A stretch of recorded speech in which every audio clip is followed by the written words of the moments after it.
신안산선 공사를 맡은 시행사가 저가 하도급에 대한 적정성 심사를 하면서 평가 기준을 조정해 국가 발주 사업이라면 69점이었을 점수가 92점으로 높아진 것으로 확인됐습니다.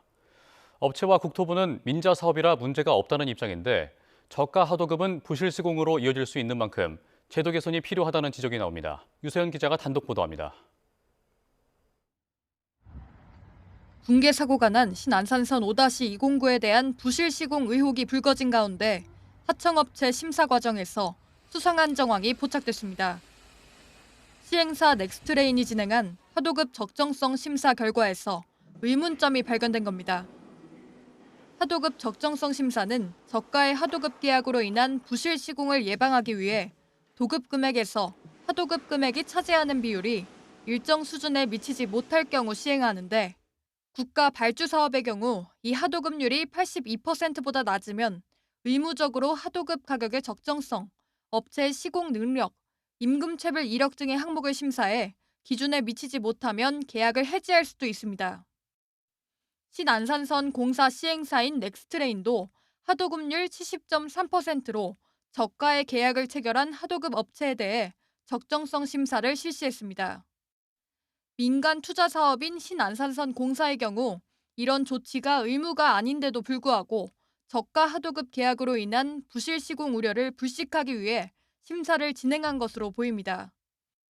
그런데 문제는 국가 발주 사업의 심사 기준과 비교했을 때 평가 방식이나 기준을 대폭 완화해 저가 하도급 계약의 경우에도 높은 점수를 받을 수 있도록 했다는 겁니다. 이에 따라 국가 발주 사업이었다면 69점이었을 해당 하청업체의 심사 점수는 92점으로 수직 상승했습니다. 전문가들은 저가 하청 계약이 문제가 없는 것처럼 보이게 하기 위한 허울뿐인 심사라고 지적합니다. 낮은 가격에 공사를 맡겼다가 문제가 생기더라도 충분한 심사를 거쳤다는 명분 쌓기용 아니냐는 겁니다. 그 하도급 업체에게 이제 그 저가로 들어올 수 있도록 그런 길을 마련해줬다. 이렇게 이제 보고 있는 거죠.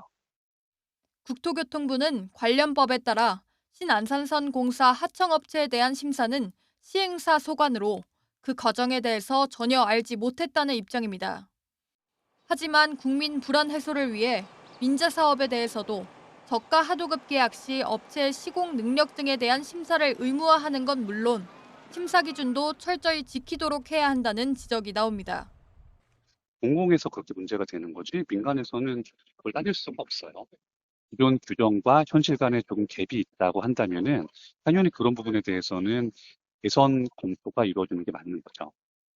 이와 관련한 YTN의 질의에 국토부는 민자철도 사업의 안전관리 체계를 재점검하면서 이 같은 방안에 대해서도 종합적으로 검토하겠다고 답했습니다. YTN 유서연입니다.